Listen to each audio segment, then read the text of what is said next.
লাশ যখন খাটের মধ্যে কবরস্থানের দিকে নেয়, কসম আল্লাহর নবী সাল্লাল্লাহু আলাইহি সাল্লাম বলেন, নাফরমান পাপীর লাশ যখন কেউ কাঁধে তুলে খাটের মধ্যে করে কবরস্থানের দিকে রওনা দেয়, আল্লাহর কসম নবী বলছে সে চিৎকার দেয় আর বলে, ইয়া ওয়াইলাহা আইনা তাযহাবুন, হায় আমার মন্দ কপাল, তোমরা আমারে কই নিয়ে যাচ্ছ, কেন ওইদিকে নিয়ে যাচ্ছ?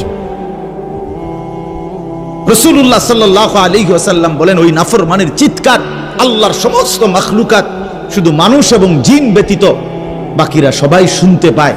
ওয়ালাউ সামিআল ইনসানু লাসাইকা, নবীজি বলেন মানুষ যদি একবার শুনতো, সাথে সাথে সমস্ত মানুষ চিৎকার দিয়ে বেহুশ হয়ে পড়ে যেত, বেহুশ হয়ে পড়ে থাকতো। ওরে ভাইয়া, কবরের আযাব না, শুধু ওই খাটিয়াটা নিচ্ছে একমাত্র কবরস্থান, এই সময়ের চিৎকার। আমরা কিতাবে পড়ছি, যদি একবার জীবনে কোনো মহল্লার কোনো মানুষ কোন নাফরমানের লাশের চিৎকার একবার শুনতো, খোদার কসম, আল্লাহর কসম, তো মানুষ আর কারো জানাজা দিত না, কাউরে আর দাফন করতো না, কারো লাশ আর কাঁধে নিত না যদি চিৎকার মারে। কথা বুঝেন নাই? তো মানুষের লাশ পড়ে থাকতো, পচে গলে যেত।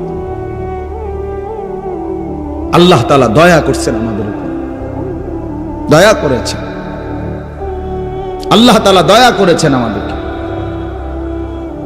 এজন্য আপনাদের কাছে বলি, আমি সহ আপনারা সবাই আমরা একথা ভাবতে শিখি যে আখিরাত নিশ্চিত।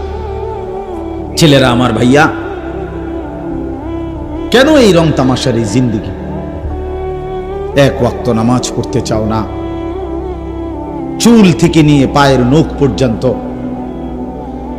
রাসূলুল্লাহ সাল্লাল্লাহু আলাইহি ওয়াসাল্লামের কোনো নমুনা নাই, সাহাবায়ে কেরামের কোনো নমুনা নাই, কোরআনুল কারীমের একটি শব্দের সাথে তোমার কোনো সম্পর্ক নাই, নবী সাল্লাল্লাহু আলাইহি ওয়াসাল্লামের 23 বছরের জিন্দেগির সাথে তোমার কোনো সম্পর্ক নাই। এ কেমন জিন্দেগি ভাইয়া?